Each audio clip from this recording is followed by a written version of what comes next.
ज्ञान डिकोडर के चैनल में आपका स्वागत है। आज हम लोग सीखेंगे फिबोनाची सीक्वेंस कैसे बनाते हैं जावा में। तो भले चाहे कोई भी प्रोग्रामिंग लैंग्वेज हो, आपको इस सीक्वेंस को समझना है, उसको डन करना है उस प्रोग्रामिंग में। तो हमारे पास जो सीक्वेंस दे रखी है 0 1, ये दो नंबर हमें गिवन होंगे 0 और 1। आपको इन दोनों को ऐड करना है ताकि हमें 1 बन सके। फिर आपने 1 और 1 को ऐड करना है ताकि 2 बन सके। फिर 1 और 2 को ऐड करना है ताकि 3 बन सके।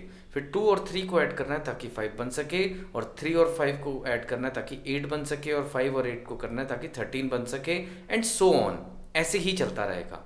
तो सोचने वाली बात इसमें यही है कि इसमें गिवन क्या है। इसमें हमें दो नंबर गिवन होते हैं 0 और 1।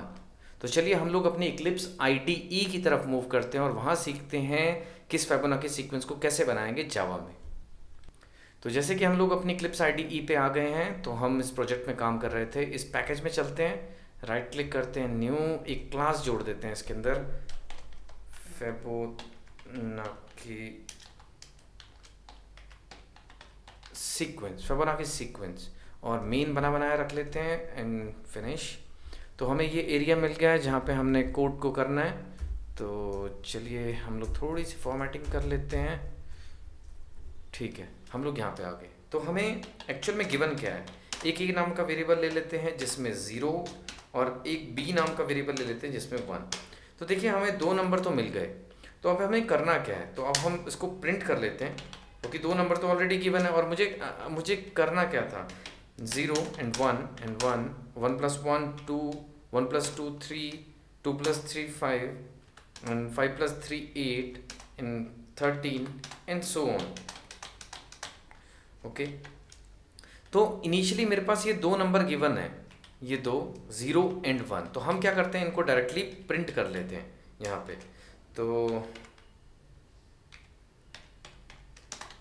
तो हम लोग ए को भी प्रिंट कर लेते हैं, प्लस हल्का सा गैप लगाते हैं इसमें ताकि थोड़ा सा डिफरेंस नज़र आए, और बी को भी प्रिंट कर लेते हैं।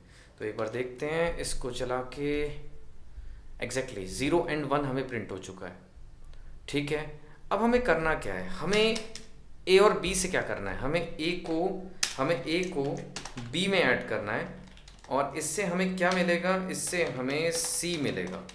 और सी को हम क्या कर लें, प्रिंट कर लेते हैं, सी को भी और सी की वैल्यू को भी। तो सी की वैल्यू को भी हम लोग प्रिंट कर लेते हैं। तो देखते हैं, now what will be the output. यहाँ पे एक सेमीकोलन मिस हो गया है, सेमीकोलन लगा लेते हैं। ओके, 0 1 and 1 नीचे इसलिए आ रहा है क्योंकि आपकी जो पिछली प्रिंटिंग थी उसमें ये /n रह गया इसके अंदर, ये ln नेक्स्ट लाइन के लिए था। तो आप इसे हटा दें, और इनफैक्ट इसको भी हटा दें क्योंकि आगे भी बहुत सारे नंबर आने वाले हैं। तो हम लोग, और इसके बाद ताकि हम लोग इसको एक बार चला के देखते हैं। ठीक है, 0 1 और बी के बाद एक गैप को छोड़ देते हैं ताकि आउटपुट हमें थोड़ी सी और अच्छी आ जाए। ठीक है जी, हमारा बिल्कुल सही आ गई 0 1 1, जैसे कि हमें प्रिंटिंग में चाहिए थी। अब हुआ क्या, एक्चुअली हमारे पास ये जो नंबर है 0, ये हमारे पास ए में पड़ा है, और ये जो नंबर है हमारे पास बी में पड़ा है, और ये जो हमारा निकला था वो सी निकला था। अब हमें करना क्या है, तो ध्यान से देखना, बहुत ही आसान कोड है। बी की वैल्यू को हमें ए में डालना है, और सी की वैल्यू को हमें बी में डालना है, ताकि इन दोनों को हम ए और बी बना सकें और ऐड करके हमें ये नंबर मिल जाए। मैं आपको दोबारा बता रहा हूँ कि बी की वैल्यू जो भी थी उसको हमने ए में डालना है, और सी की वैल्यू जो भी थी तो उसको हमने बी में डालना है, और इस काम को निरंतर लूप में घुमाना है। तो चलिए हम लोग चलते हैं, इसको एक बार देखते हैं प्रॉपरली। हमें करना क्या है, हमें बी की वैल्यू को ध्यान से देखना कि हम लोग लिखते किसे हैं। हमने पहले इसको लिखा आपको बताने के लिए कि बी की वैल्यू को हमने किस में रखना है, ए में, और सी की वैल्यू को हमने किस में रखना है, सी की वैल्यू को हमने रखना है बी में। तो यहाँ से हमने इस कोड को सेट किया, और इस काम को निरंतर लूप में रख दो। मीन्स जब तक आपने लूप चलानी है। अगर आप 10 बार एडिशन चाहते हो तो 10 बार करिए, अगर आप 5 बार एडिशन चाहते हो तो 5 बार करिए, ये आपकी मर्जी के ऊपर है। तो मैं फॉर लूप बना लेता हूँ, और यहाँ पे जाता हूँ, और यहाँ पे इसको एंड कर लेते हैं।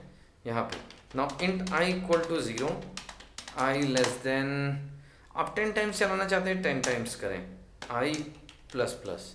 तो चलिए हम लोग इसको एक बार रन करके देख लेते हैं और आउटपुट को एक बार देखते हैं कि क्या आई। ये सारे नंबर आपके चिपक गए क्योंकि सी के बाद कोई गैप नहीं था।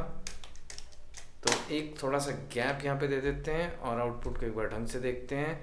एग्जैक्टली मेरी एक प्रिंटिंग बिल्कुल सही आई है। बस अब हमें सीखना है कि इसमें ऐसा काम हुआ क्या। तो सबसे पहले मेरे 0 और 1 तो एज इट इज़ ही प्रिंट हो गए, जैसे कि मैंने यहाँ पे प्रिंट किए हैं। इसके बाद हमारा सी बना और सी को मैंने प्रिंट किया।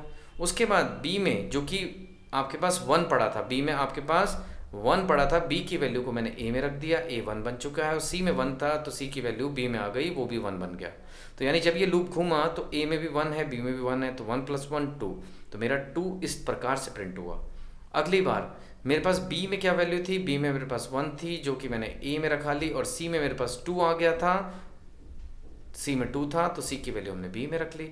यानी नेक्स्ट टाइम जो प्रिंट होगा वो होगा 1 + 2 यानी 3। तो 3 मेरी आउटपुट इस प्रकार से आई। अगली बार बी में मेरे पास क्या था, बी में हमारे पास था 1, बी में हमारे पास था 2, तो 2 हमारे पास यहाँ पे आ गया, और सी में मेरे पास था 3 और 3 मेरे पास यहाँ आ गया, यानी कि 2 + 3 = 5, यानी 5 भी प्रिंट हो गया। तो इसी प्रकार से लूप चलता रहेगा। आप चाहें तो यूज़र से डलवा सकते हैं कि वो एडिशन कितनी बार चाहता है, तो जितनी बार भी वो एडिशन चाहेगा उतनी बार ये लूप घूमेगा और उसकी आउटपुट आएगी। तो ये प्रोग्राम हमने सीखा फॉर लूप की मदद से कि फिबोनाची सीक्वेंस को हम कैसे बना सकते हैं। Thank you very much.